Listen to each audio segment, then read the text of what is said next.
Did he really? That mucky pup. Mrs. Horne, Lady Gwen Horne of the family Horne, the original and blueprint for future Lady Hornes. On the event of your 80th birthday, I have been honoured with the task of reviewing your story so far by Lady Taylor Horne II of Chandler's in the Ford. One feels that it is an excellent opportunity to examine exactly where the Horne family tree gets its legendary chutzpah from. If we may go back to the beginning, I understand you were born in Bolton in 1943, some 2 years before the end of the 1939 to 1945 global skirmish. A challenging time for the planet, and indeed a testing time to arrive on it, particularly as the eldest of 4 siblings, with your father in the Navy and mother supporting the war effort by working in a munitions factory. Post-war family life was trim but very busy, with your 3 siblings and your father, one Samuel Williams, also being one of 13 siblings himself.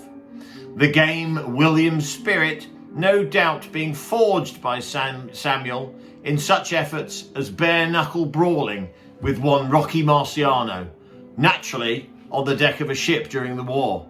After all, when and where else would one get such an opportunity? Another example of the never say die family spirit being indelibly in the bloodline was demonstrated again by Samuel during his service in the UK Navy.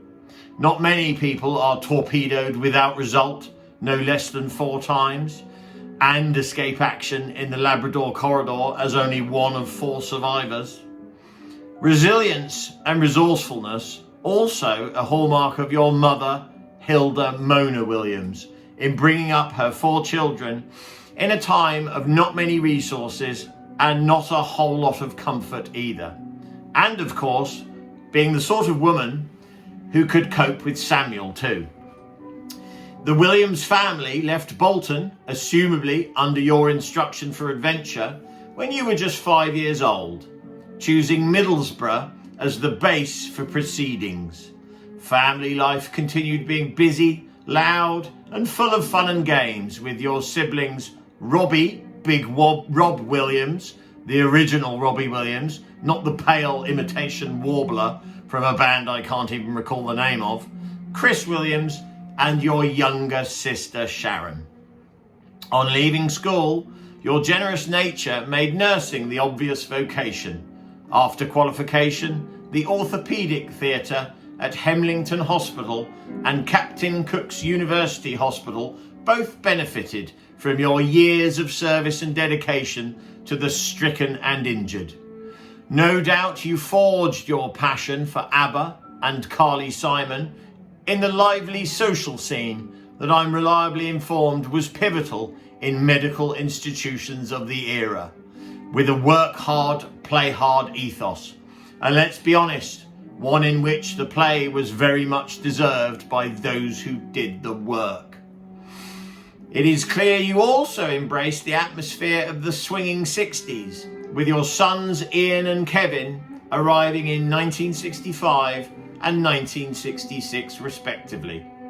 The very model of the Williams bare-knuckle resolve, Kevin notably went on to serve in the British Army's most assertive parachute regiment from 1983 to the early 90s, and then on into the technology sector, settling into family life in New Zealand.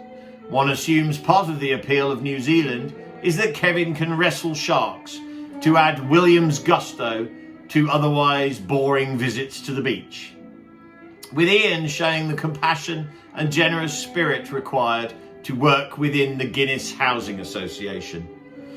The 1970s brought further derring-do with the arrival of one Joanne Horne in 1971, whom some of us know rather well, and we notice her power in such efforts as her engineering qualifications, inquiring mind, and compassionate animal loving. And of course, Williams Horne passion for living well and completely, leaving no stone unturned.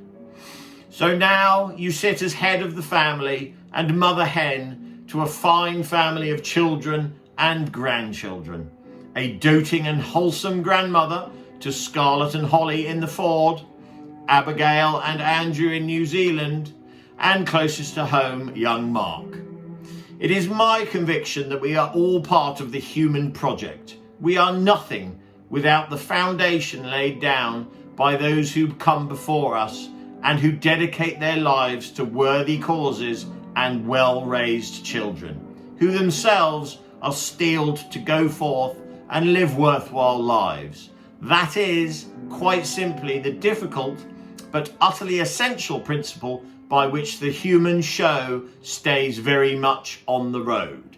So, Lady Gwen Horne of Bolton, then the Borough, I'll take this opportunity of your 80th birthday to firstly thank you for your extremely worthwhile efforts and contributions, and to wish you, the original Lady Williams Horne, a very happy birthday from us all. Here's to you, Gwen Horne. Cheers.